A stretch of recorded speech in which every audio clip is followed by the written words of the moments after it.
人最深的恐惧，并不是自己不够好，而是自己本可以更完整，却选择了缩小。荣格，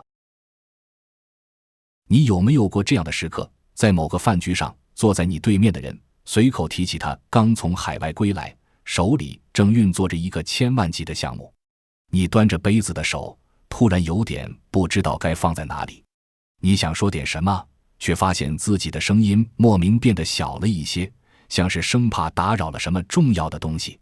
又或者在某次会议里，当那个头衔闪亮、履历漂亮的专家开口时，即便你心里隐隐觉得他说的有些偏颇，却还是选择了沉默。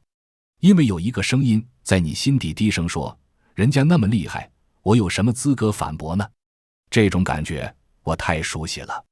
很长一段时间里，我也活在这样的姿态中。我会不自觉地仰视那些看起来比我成功的人，仿佛他们身上有某种我永远无法企及的光，而我只是个普通人，连站在他们面前说话都需要一点勇气。可是后来我才明白，这种仰视从来不是谦逊，而是一种对自己的背叛。它让我们在精神上提前缴械投降，它让我们把本该留给自己的尊严和笃定拱手让给了一些其实跟我们毫无关系的人。直到有一天，我学会了一个词，祛魅。这个词像是一把钥匙，打开了我很多年没打开过的一扇门。它让我重新看见那些曾经让我紧张、让我自卑的人，其实不过是跟我一样的普通人。他们的光环只是我自己加上去的，而我的价值从来不需要由他们来定义。当我真正学会给别人祛魅的时候，我才第一次感受到什么叫真正的内心平静。一、祛魅，撕掉那些与你无关的标签。什么是祛魅？如果要我用最简单的话来解释，那就是把一个人身上那些闪闪发光的标签一层一层剥下来，然后看看剩下的那个人跟你到底是什么关系。我们太容易被标签迷惑了。学历、职位、财富、人脉，这些东西像是一层又一层的包装纸，把一个人裹得严严实实。而我们常常还没看清包装纸里面是什么，就已经被外表震慑住了。可是你有没有想过，这些东西跟你有什么关系？对方是名校毕业，那又怎样？他的文凭不会让你变得更聪明。对方年薪100万，那又如何？他的钱你一分也用不上。对方人脉广阔，可是如果他不愿意帮你，那些人脉对你来说就只是一串名字而已。荣格曾经说过，你没有觉察到的东西会变成你的命运。我们之所以会在某些人面前感到局促不安，恰恰是因为我们没有觉察到自己正在用一种虚幻的标准去衡量一段本该平等的关系。我们把对方想象成了某种更高级的存在，然后我们就真的变矮了。于是只要他们说话，你就默认那是更高明的判断。只要你心里有一点不适，就会劝自己，是不是我不够成熟？是不是我见识太少？这种感觉往往来得很轻，很隐蔽。它不吼你，不羞辱你，只是让你慢慢习惯站在下方，习惯仰视，习惯在关系里自动后退一步。久而久之，你会发现，真正让人疲惫的，并不是对方有多优秀，而是你在心里反复上演的那场自我矮化。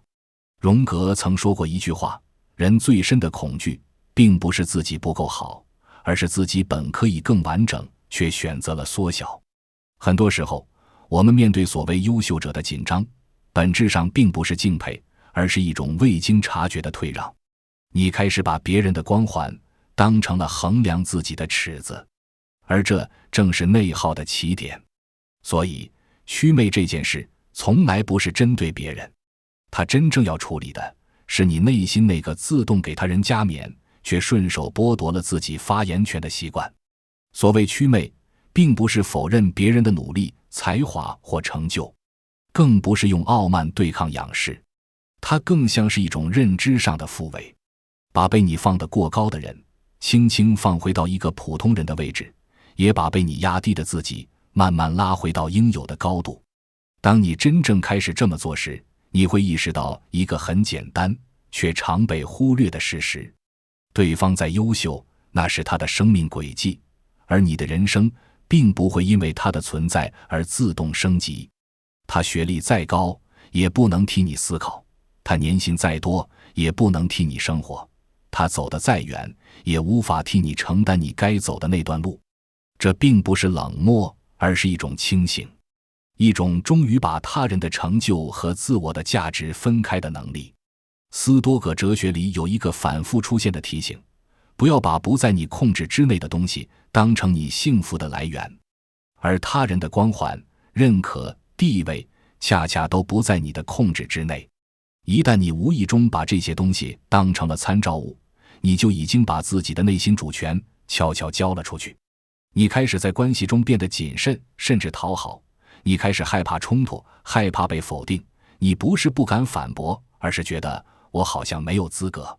可真相是，资格从来不是别人给的，它来自你是否默认了那套不平等的心理秩序。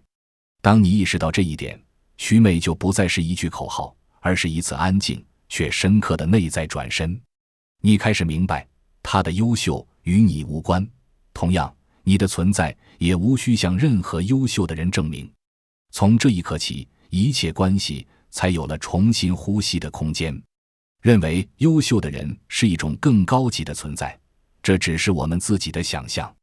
祛魅就是打破这层想象，它是一种认知上的重新校准，一次对自己的重新唤醒。它提醒你，对方的优秀如果没有转化为对你的实际价值，那它对你而言就只是一个与你无关的事实。听起来有点冷酷，是吗？但这不是冷酷，这是清醒。因为只有当你清醒地看见这一点，你才能真正从那种无意义的仰望中解脱出来，你才能重新站直，重新找回你本该有的尊严和从容。我记得很多年前，有一次我去参加一个行业聚会，现场有很多大人物，个个头衔响亮。我坐在角落里，端着杯子，不知道该跟谁说话。后来有个前辈走过来，跟我聊了几句。他问我做什么的，我支支吾吾地说了半天，生怕说得不够高级。他笑了笑，说：“你不用紧张，你知道吗？我们这些所谓的成功人士，其实也就是在自己的领域里做了一些别人没做过的事情而已。离开了那个领域，我们什么都不是。”那一刻，我突然明白了，所谓的厉害，只是在特定的领域、特定的时间、特定的评价体系下呈现出来的一种状态，它不代表全部，更不代表永恒。而我为什么要因为别人在某个领域的成就，就否定自己在另一个领域的价值呢？从那以后，我开始练习给别人祛魅。当我再次遇到那些看起来很厉害的人时，我会在心里默默问自己，他的厉害跟我有什么关系？我需要从他身上得到什么吗？如果不需要，那我为什么要仰视他？这样的提问像是一剂清醒剂，它让我重新找回了自己的位置，也让我重新看见每个人，包括我自己，都只是在各自的轨道上努力活着而已。没有谁天生高人一等，也没有谁注定低人一等，我们都一样，都是普通人。二，平等的基石，无所求则无所谓。但是为什么我们还是会害怕？为什么即便你知道对方的成就跟你没什么关系，你还是会在他面前莫名的紧张起来？因为你心里有所求，这个求可能是你自己都没察觉到的。你想要对方的认可，你想要对方觉得你也是个有价值的人，你想要对方给你一个机会，一个资源，甚至只是一个赞许的眼神。而只要你心里有这个球，你就输了，因为你把主动权交到了别人手上，你把自己的价值感寄托在了别人的反馈上，你变成了一个等待评判的人，而对方就自然而然地变成了评判者。这种不平等不是别人强加给你的，是你自己创造出来的。很多人误以为人与人之间的不平等来自资源、地位或能力，但真正让关系失衡的往往是更隐秘的东西，索取感。你仔细回想一下，什么时候你最容易在别人面前失去分寸？往往不是因为对方有多强，而是因为你心里在悄悄期待什么。也许是认可，也许是机会，也许只是被看得起。一旦我希望你给我点什么这个念头出现，关系的天平就已经开始倾斜。你还没开口，就已经把自己放在了一个需要被批准的位置上。这正是为什么真正的平等几乎总是诞生于无所求的状态里。斯多葛哲学家艾比克泰德说过一句极其冷静的话：如果你渴望不受任何人控制，那就不要把希望寄托在别人身上。这句话听起来有些锋利，却异常诚实。当你不指望从一个人身上获得情绪补偿、身份确认或价值背书，你们之间反而站在了同一高度。不是因为你变强了，而是因为你不再需要低头去换取什么。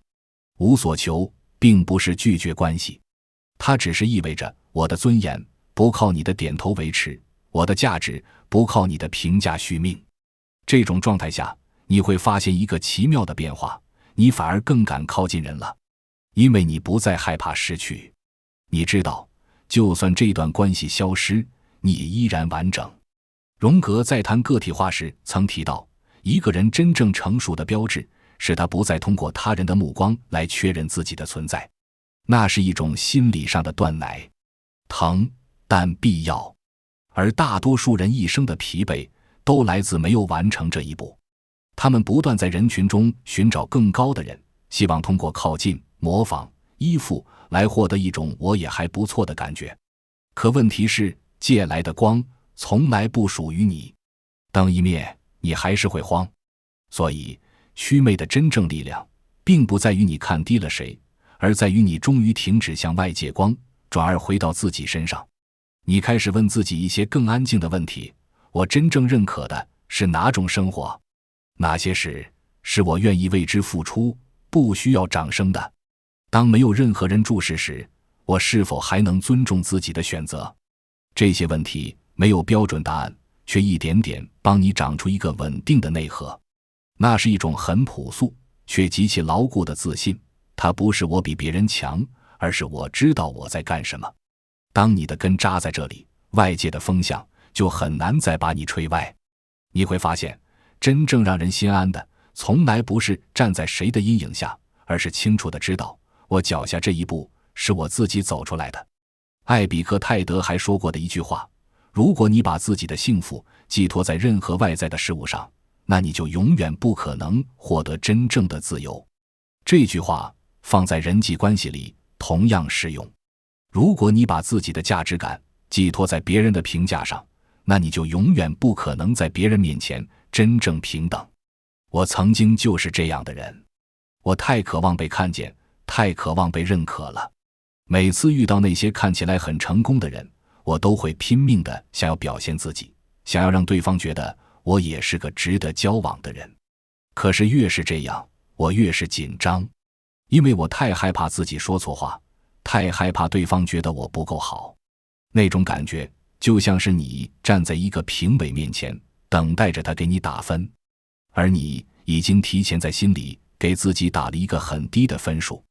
后来我才明白，这种姿态注定是失败的，因为真正的平等从来不是靠表现出来的，而是靠一种内在的笃定。这种笃定来自于一个简单却深刻的认知：我不需要你的认可，所以我不怕失去它。只要我不希望从你身上得到什么，我们就是平等的。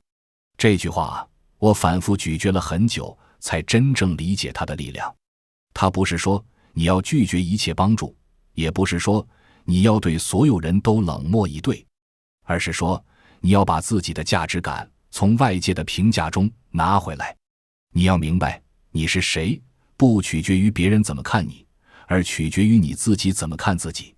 当你真正做到无所求的时候，你会发现那些曾经让你紧张的人突然就不那么可怕了，因为你不再需要他们的肯定，你也就不再害怕他们的否定。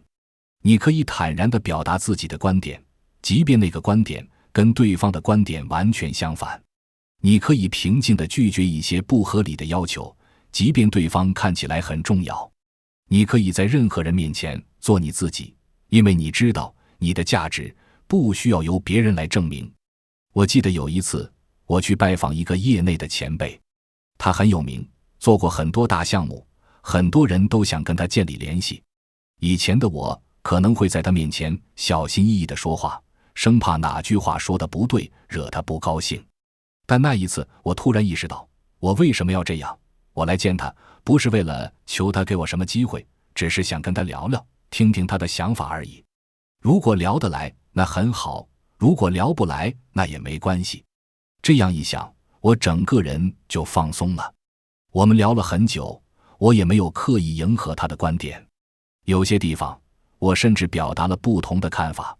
后来，他跟我说，我很喜欢跟你聊天，因为你不是来讨好我的，你是来跟我交流的。那一刻，我才真正明白，真正的尊重不是来自于仰视，而是来自于平等。而真正的平等来自于你内心的无所求。当你不再把自己的价值寄托在别人身上，你就获得了真正的自由。你可以在任何人面前不卑不亢，坦然自若，因为你知道你的价值由你自己定义。3. 自信的来源，向内扎根，而非向外寻求。可是，这种无所求的底气到底从哪里来？这是我问过自己很多次的问题。因为我发现，光是告诉自己我不需要别人的认可是没有用的。如果你内心深处依然觉得自己不够好，那这句话就只是一句空洞的口号而已。真正的无所求，不是一种自我催眠，而是一种发自内心的笃定。而这种笃定来自于一个稳固的内核。什么是内核？就是当全世界都否定你的时候，你依然能够相信自己的那个东西。就是当你一个人走在黑夜里，依然能够照亮自己前路的那束光。它不是虚幻的，不是想象出来的，而是你在一次次真实的经历中亲手建立起来的。很多人的自信其实是非常脆弱的，因为它建立在外部的反馈之上。别人夸你一句，你就觉得自己很棒；别人批评你一句，你就觉得自己一无是处。这种自信就像是建在沙滩上的城堡，看起来很漂亮，但只要一个浪打过来，就会瞬间坍塌。真正坚不可摧的自信，来自于你对自己的深刻了解，来自于你在无数次跌倒又爬起的过程中积累起来的对自己的信任。它来自于你曾经以为自己做不到，但最后还是做到了的那些时刻。它来自于你曾经以为自己会崩溃，但最后还是撑过来了的那些夜晚。它来自于你在一次次解决问题、克服困难的过程中，慢慢发现，原来我可以，原来我能行，原来我比自己想象的要强大得多。这种自信是向内扎根的，它不需要外界的肯定，因为它本身就是你用行动证明出来的。很多人误以为自信是一种对外的状态，要看起来笃定，要表达得漂亮，要在比较中胜出。可实际上，真正稳固的自信几乎从不参与比较，它更像一种对内的确认。确认我了解自己的边界，确认我知道哪些是我在乎的，也确认哪些评价我可以不接。尼采曾在笔记中写过这样一句话：一个人之所以痛苦，往往不是因为他是谁，而是因为他试图成为别人眼中的自己。当你一生都在调整姿态，去适配他人的期待，你自然会在每一个看起来更成功的人面前感到紧张。而祛魅正是打断这条路径的关键一刀。你开始允许别人优秀，却不再因此否定自己的节奏。你承认世界上有人走得更快更远，但你也终于不再因为这件事怀疑自己的步伐是否太慢。慢有时只是方向不同，而不是错误。当你不再把人生理解为一场排名，你就不会再被排行榜上的人牵着情绪走。你会明白，别人的成功是他们对自己道路的回应，而你的人生只对你负责。这种认知会悄悄改变你看待关系的方式。你不再急着靠近光源，也不再刻意回避那些看起来耀眼的人，你只是把他们当作普通的人，有能力也有局限，有经验也有盲区。你终于允许自己在任何人面前只以我是谁来站立，而不是我该怎样才不显得不够格。当这种状态稳定下来，你会发现一种很微妙的转变，你反而更容易被尊重了。不是因为你变得强势，而是因为你不再试图通过讨好来换取位置。你的边界变得清晰，你的态度变得笃定，而这种清晰与笃定本身就会让人止步。你不需要宣告平等，你只是自然地站在那里。到这一步，祛魅已经不再是一个需要反复提醒自己的概念，它变成了一种默认的心理设置。你看世界不再自带滤镜，你看他人不再自动仰视，你看自己也终于不再苛刻。我记得我刚开始写作的时候非常没有自信，我总是担心自己写得不够好，担心别人会嘲笑我，担心自己配不上作者这个身份。每次发布一篇文章之前，我都要反复修改，反复犹豫，甚至会在发布之后紧张地刷新页面，看有没有人评论，看别人是不是在骂我。那时候我的自信完全寄托在别人的评价上，如果有人夸我，我就开心得不得了；如果有人批评我，我就难过得想要放弃。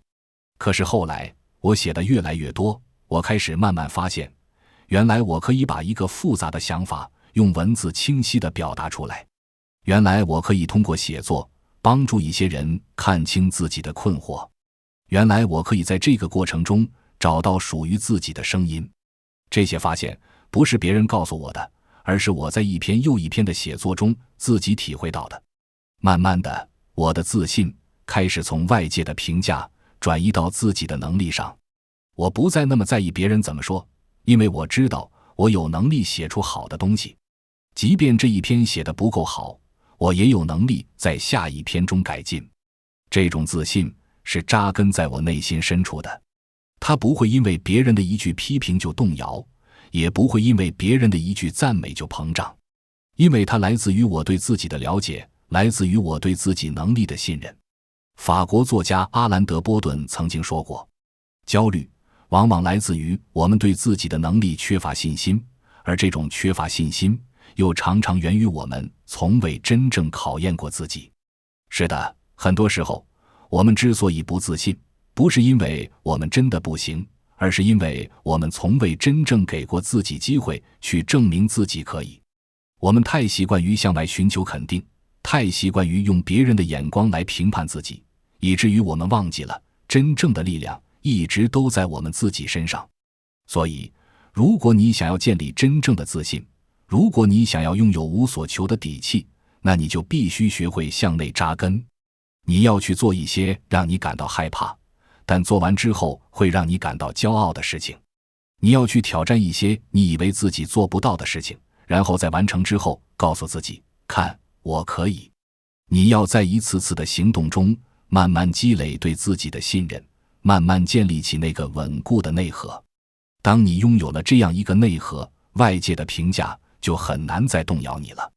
因为你知道你是谁，不取决于别人怎么看你，而取决于你真正做过什么，真正成为了什么样的人。这种自信不是傲慢，不是自大，而是一种深深的笃定。它让你可以在任何人面前都保持从容，让你可以在任何情况下都相信自己，让你可以在面对任何挑战时都知道你有能力去应对。而这种自信是任何人都夺不走的，因为它属于你自己。4. 唯一的方向，走好自己的路。当你真正学会了给别人祛魅，当你真正做到了无所求，当你真正建立起了向内扎根的自信，你会发现一切都变得简单了。你不再需要刻意提醒自己不要谄媚，因为你根本不想谄媚。你也不再需要刻意提醒自己不要轻视，因为你知道每个人都有自己的价值。这一切都变成了一种自然而然的流露，就像呼吸一样，你不需要思考，它就在那里。因为你终于明白了一个最简单却也最深刻的道理，别人的路再精彩也是别人的，你的路只能由你自己来走。我想起了古希腊哲学家赫拉克利特说过的一句话：人不能2次踏进同一条河流。每个人的人生都是一条独特的河流，它有自己的源头，有自己的流向，有自己的风景。你可以欣赏别人的河流，可以从中获得启发，但你永远无法踏进去，也永远无法把它变成你自己的，因为你有你自己的河流要去走。很多时候，我们之所以会感到迷茫，感到焦虑，是因为我们太关注别人的河流了。我们看到别人走得很快，就觉得自己太慢；我们看到别人的河流很宽阔，就觉得自己的太狭窄；我们看到别人已经到达了某个目的地，就觉得自己还在原地踏步。可是，你有没有想过，你们本来就不在同一条河流上，你们的起点不同，流向不同，沿途的风景也不同。那你为什么要用别人的标准来衡量自己的进度呢？我记得有一段时间，我特别焦虑，因为我看到身边的朋友一个个都在自己的领域里取得了成就，有的人升职了，有的人创业成功了，有的人出书了，有的人拿到了大奖，而我好像还在原地。我开始怀疑自己，开始觉得自己是不是太慢了，是不是选错了方向，是不是应该换一条路走。那种焦虑像是一只手紧紧地攥着我的心脏，让我喘不过气来。后来有一天晚上，我一个人坐在窗前，看着外面的夜色，突然想起了一句话：别人的光芒再亮，也照不亮你的路，你的脚步才是你的唯一方向。那一刻，我好像突然明白了什么。是啊，别人的成就再耀眼又怎样呢？那是他们的人生，不是我的。我不需要活成他们的样子，我只需要活成我自己的样子。我不需要跟他们比速度，因为我们本来就不在一条跑道上。我只需要一步一步走好我自己的路。这样一想，那种焦虑就慢慢散去了。我开始重新审视自己的人生，重新看见那些我曾经忽略的东西。我看见，我虽然没有像别人那样升职，但我在自己的工作中找到了真正的热爱。我看见，我虽然没有像别人那样赚很多钱，但我在自己的生活中拥有了真正的自由。我看见，我虽然没有像别人那样出名，但我在自己的创作中找到了真正的声音。这些东西可能在别人眼里不算什么成就，但对我来说，他们比什么都重要，因为他们是我真正想要的。他们是我在自己的路上一步一步走出来的。梭罗在《瓦尔登湖》里写过一句话：如果一个人没有跟上他同伴的步伐，那也许是因为他听到了不同的鼓声。让他按照他听到的音乐节奏前行吧，无论那节奏多么缓慢或遥远。是的，我们每个人都有自己的节奏，都有自己的音乐。你不需要跟着别人的鼓声前行，你只需要听从自己内心的声音。那个声音会告诉你什么是真正重要的，什么是你真正想要的，而你要做的就是跟随那个声音一步一步走下去。不要害怕慢，不要害怕跟别人不一样，因为你的人生本来就是独一无二的。你的价值不在于你跟别人一样优秀，而在于你成为了你自己。当你真正走在自己的路上，你会发现，那些曾经让你羡慕的人，那些曾经让你焦虑的成就，突然就不那么重要了。因为你有了自己的方向，你有了自己的目标，你有了自己的意义。你不再需要通过别人的眼光来确认自己的价值，因为你知道你正在做的事情是有意义的，你知道你正在走的路是对的。这种笃定不是来自于外界的肯定，而是来自于你内心深处的那份确信。他告诉你，这是我的路，我要走下去。无论前方有多少困难，无论别人怎么看，我都要走下去。因为这是我的人生，我要为它负责。很多人之所以会反复被他人的光芒刺痛，并不是因为他们真的想要那样的人生，而是因为他们从未认真辨认过自己到底想往哪里去。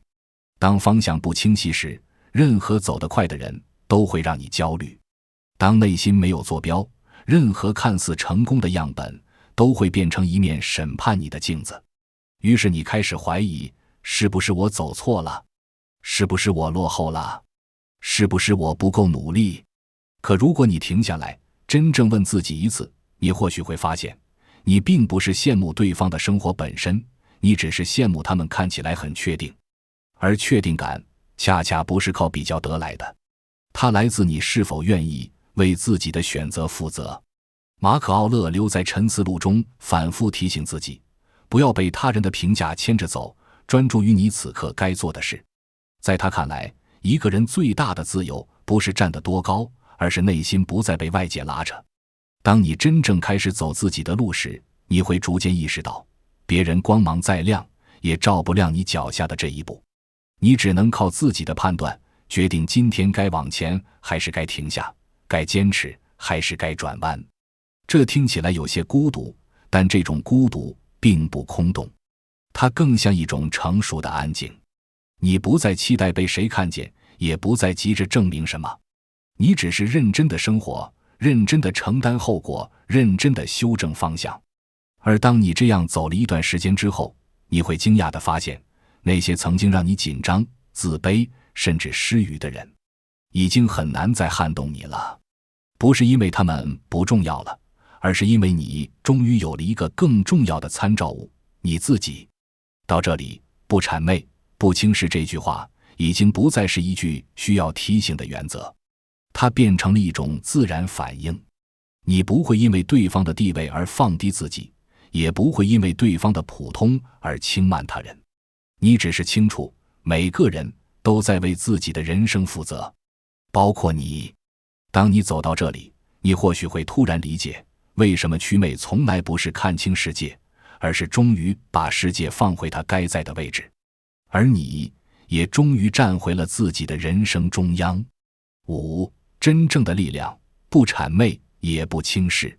有一件很有意思的事情，当你真正走在自己的路上，当你真正不再需要从别人那里寻求什么，你对待他人的态度也会发生一种微妙的变化。你不再谄媚任何人，因为你不需要他们的施舍，但你也不会轻视任何人，因为你知道每个人都在走自己的路。这种状态是一种真正的平和，它不是冷漠，不是高傲，而是一种发自内心的尊重，对自己的尊重，也对他人的尊重。我见过太多人在面对那些看起来很成功的人时，会不自觉地放低姿态，说话小心翼翼，生怕哪句话说得不对。我也见过一些人在获得了一些成就之后，就开始看不起那些不如自己的人，说话傲慢，态度轻蔑。这两种姿态看起来完全相反，但本质上他们都来自于同一个问题，用外在的标准来衡量人的价值。谄媚的人是因为他们觉得对方的标签比自己的标签更高级，所以自己要低人一等。轻视的人是因为他们觉得自己的标签比对方的标签更高级，所以对方应该低自己一等。可是人的价值真的可以用标签来衡量吗？一个人有钱，他就一定比没钱的人更有价值吗？一个人有权，他就一定比没权的人更值得尊重吗？一个人有名，他就一定比默默无闻的人更了不起吗？如果你真正理解了祛魅的意义，你就会明白，答案是否定的。因为这些外在的东西都只是某种特定评价体系下的产物，它们可以衡量一个人在某个领域的成就，但它们无法衡量一个人作为人的价值。每个人作为一个独立的个体，都有自己的尊严，都有自己的意义。你不需要因为别人拥有某些你没有的东西，就觉得自己低人一等。你也不需要因为自己拥有某些别人没有的东西，就觉得自己高人一等。因为你们本来就不在同一个维度上。真正的成熟，不是学会了如何在强者面前卑躬屈膝，也不是学会了如何在弱者面前趾高气扬，而是学会了在任何人面前都能保持一种平等的姿态。这种平等，不是说你要假装所有人都一样，而是说你能够看见每个人都有自己的价值，每个人都值得被尊重。哪怕对方是一个亿万富翁，你也不会因此觉得自己渺小。哪怕对方是一个普通的清洁工，你也不会因此觉得自己高贵，因为你知道人的价值不在于他拥有什么，而在于他是谁，以及他如何对待自己的人生。不谄媚是因为你不需要从别人那里获得什么，不轻视是因为你知道每个人都有自己的路要走，每个人都有自己的价值。当你真正做到这2点，你就会发现你的人际关系变得简单而纯粹了。你不再需要戴着面具去迎合任何人，你也不再需要用傲慢来掩饰自己内心的不安。你可以真诚地对待每一个人，因为你知道你们是平等的。你可以坦然地表达自己的观点，因为你不害怕被否定。你可以在任何人面前都做你自己，因为你知道你不需要证明什么。这种状态是一种真正的自由，它让你不再被外界的评价所束缚，也不再被自己的傲慢所蒙蔽。它让你可以以一种平和的心态去面对这个世界上的每一个人，不卑不亢，不谄媚，也不轻视。这才是一个真正成熟的人应该有的姿态。6. 祛魅之后才看见真实的世界。你可能会问，给别人祛魅会不会让我变得太冷漠？会不会让我失去了对这个世界的热情？我曾经也有过这样的担心，因为在很长一段时间里，我以为所谓的祛魅就是要把一切美好的东西都剥掉，把所有人都看成平庸的、普通的，没什么特别的。可是后来我才明白，事实恰恰相反。真正的祛魅不是让你失去热情，而是让你看见真实。当你剥掉那些虚假的光环，当你不再被那些表面的标签所迷惑，你反而能够更清晰地看见一个人真正的价值在哪里。你会发现，有些人虽然头衔响亮，但其实内心空洞，没什么真本事。你也会发现，有些人虽然默默无闻，但其实有着深厚的智慧和真诚的善良。而这些都是你在被光环迷惑的时候看不见的。俄国作家契诃夫说过的一句话，人的一切都应该是美的，面貌、衣裳、心灵、思想。但很多时候我们太关注前面2样了，面貌和衣裳，也就是那些外在的表面的东西，而我们忽略了后面2样，心灵和思想，那些真正构成一个人的东西。祛魅就是把你的注意力从前面2样转移到后面2样，它让你不再被外表所迷惑，而是真正去看见一个人的内在是什么样的。这样的看见反而会让你对这个世界产生更深的敬意，因为你会发现每个人都有自己的故事，都有自己的挣扎，都有自己的了不起。那个在你眼中光芒万丈的成功人士，可能也有他自己的痛苦和无奈。那个在你眼中平凡无奇的普通人，可能也有他自己的坚持和闪光点。当你真正看见这些，你反而会对每个人都多了一份理解，多了一份尊重。我记得有一次，我读到乔布斯的早期经历。乔布斯是我们都熟知的科技偶像，媒体上总是把他描述成改变世界的天才，讲述他如何创立苹果公司，如何颠覆行业，如何成为亿万富翁。在看到这些光环时，我心里其实有点敬畏，觉得这样的人一定不可一世，难以接近。但是当我深入了解他的故事，我才发现他也是一个普通人。年轻时，他曾被亲生父母遗弃，孤独又迷茫。创业初期，他的第一家公司濒临破产，他曾无数次感到力不从心。被苹果这个他自己创建的公司扫地出门时，他感到前所未有的挫败，几乎不知何去何从。他曾说过，人们只看到了我现在的成功，却不知道我为此付出了什么，也不知道我失去了什么。那一刻，我突然明白，所谓的成功不过是结果而已，而在这个结果背后，是一个活生生的人，有他的挣扎，有他的痛苦，有他艰难的选择。乔布斯的故事告诉我们，那些光鲜亮丽的标签，外界赋予的光环，不过是表象。当你剥掉这些光环，你会看见一个更真实的灵魂，一个会迷茫，会害怕，会跌倒，会痛苦的人，一个和我们一样的人。而真正的尊重，并不是对他的财富或地位，而是对他那份在困境中坚持，在失败中重生的韧性和勇气的尊重。祛魅从来不是让你变得冷漠，而是让你更清醒。它让你透过表象看到本质，让你穿越标签看见人。当你真正看见人，你会对这个世界产生更深的热爱，因为你会明白，每个人都在用自己的方式努力生活，每个人都值得被看见、被尊重，包括你自己。叔本华说过一句略显尖刻的话：一个人越是平庸，就越渴望被当成不平庸。这句话并不是在贬低谁，而是在提醒我们，很多光环本质上是心理防御。当你明白这一点，你对他人的态度会变得异常平衡。你不再急着拆穿，也不再急着靠近，你只是允许他们成为他们自己，就像你终于允许自己成为自己一样。而这种允许会让你在人际关系中变得前所未有的轻松。你不再需要赢得一段关系，也不再害怕失去一段关系。你知道，真正重要的连接从来不是靠仰视或依附维系的，它建立在两个前提之上：我不需要你来证明我是谁，你也不需要我来仰望你。只有在这种基础上，交流才会真正发生。你会发现，当你不再把别人放在高处，对方反而更愿意与你并肩而坐。不是因为你变得更有价值，而是因为你不再用低姿态制造距离。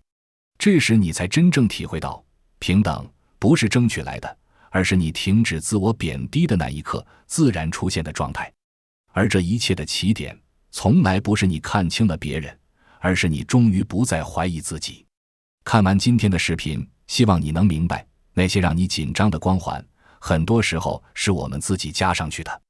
那些让你觉得高不可攀的人，本质上和我们一样，都是在各自轨道上努力的普通人。